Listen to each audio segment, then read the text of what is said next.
If you're doing everything right on keto, eating clean and staying consistent, but still feel like something keeps pulling you off track, this might be the missing piece no one talks about. It's not your carbs, it's not your macros, it's your thoughts. And once you learn how to take control of them, everything starts to change. One of the most powerful tools I've seen, both as a keto coach and as a psychologist, is something called a thought diary. Stay with me here, because this is simple, practical, and incredibly effective. This isn't about overthinking. It's about becoming aware of what's already going on in your mind so you can take back control. Here's the first big idea. Awareness changes everything. Most people don't struggle on keto because they don't know what to eat.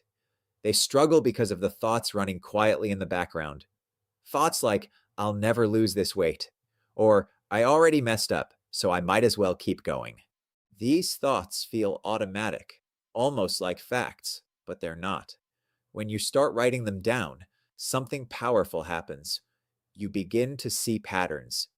You notice when cravings hit, what triggered them, and how your thinking influences your choices.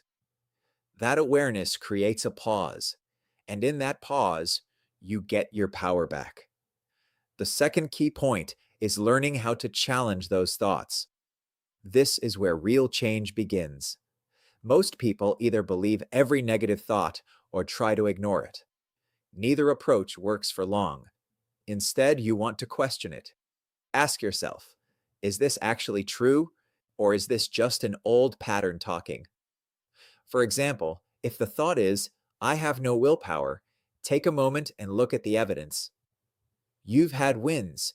You've made better choices before. You've stayed on track at times. A more accurate thought might be, I've struggled before, but I'm learning and getting stronger. That shift might seem small, but it changes how you feel, and that changes what you do next. The third point is reframing your mindset in a way that supports your goals.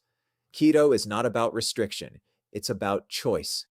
Instead of saying, I can't have that, try saying, I'm choosing not to have that because I feel better when I stay on track. That puts you back in control. It turns this from something you have to do into something you choose to do. Over time, these new thoughts become automatic, and staying consistent starts to feel more natural.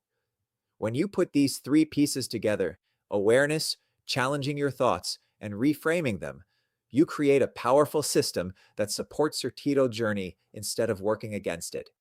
You're not just changing what you eat, you're changing how you think, and that's where lasting transformation happens. If this connected with you and you want more simple, practical strategies to make keto easier and more sustainable, make sure you subscribe to my YouTube channel. I share tips, tricks, and mindset shifts to help you stay consistent, reduce cravings, and get real results on your keto journey. See you in the next video.